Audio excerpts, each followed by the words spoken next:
Well, a nationwide blackout struck Cuba on Friday for the second time this week. The country of nearly 10 million is grappling with a crumbling power grid and fuel shortages stemming from a U.S. energy blockade. Authorities say they've already begun restoring power to some areas, but for residents, it's an ongoing nightmare amid the summer heat. For more on the story, we are joined by Shirli Sitbon from our International Affairs Desk. Shirli, first, talk us through some of the difficulties that ordinary Cubans are facing on a day-to-day basis. Well, there's shortages on every level and sometimes really dramatic. And we're seeing that there are more and more island-wide blackouts because it's the fourth time in a year, but it's the second time this week. So the tension and the pressure is increasing. So why is this happening? Of course, there's this lack of fuel because of the U.S. blockade. Cuba produces some of its fuel, but it gets much of it from abroad, and it used to get it from Venezuela, from Russia. And with the events in Venezuela, the U.S.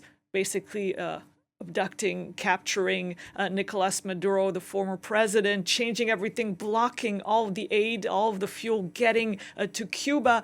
This has isolated the island. There are various shortages, also pressure on others like on Mexico not to bring in aid. So yes, the island doesn't have the fuel, and the old power plants, they need fuel. They depend on fuel to function.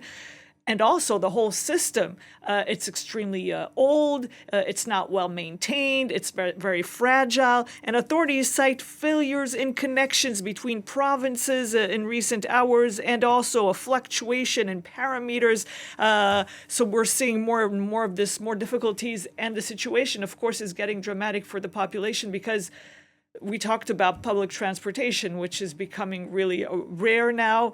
But also, there's a problem with the health system and many operations which are postponed because they can't be carried out without electricity. And we're seeing more and more of this. And also, water, clean water, will be more and more difficult to provide to the population. So yes, a lot of concern there for Cubans.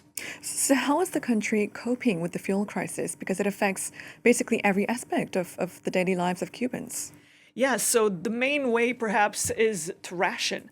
And authorities have actually had these planned blackouts, not for the whole island, but in some areas to try and limit the use of electricity.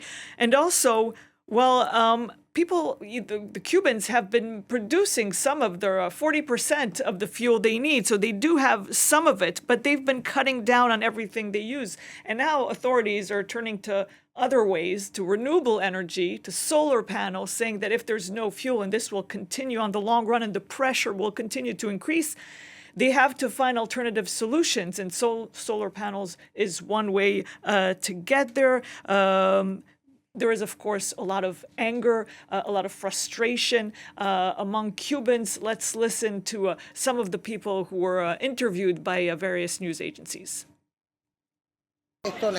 This needs to change. I don't know if it's a matter of the government, the current situation, or if we need to go to other countries to negotiate. But this needs to change because people are very unhappy. The power has gone out 3 times today. I'm doing laundry and all my clothes are wet. I don't know if they'll start to smell bad because I have no idea when the power will come back on. We're all having a really hard time with the blackout because we can't take this darkness anymore. It's really getting to us.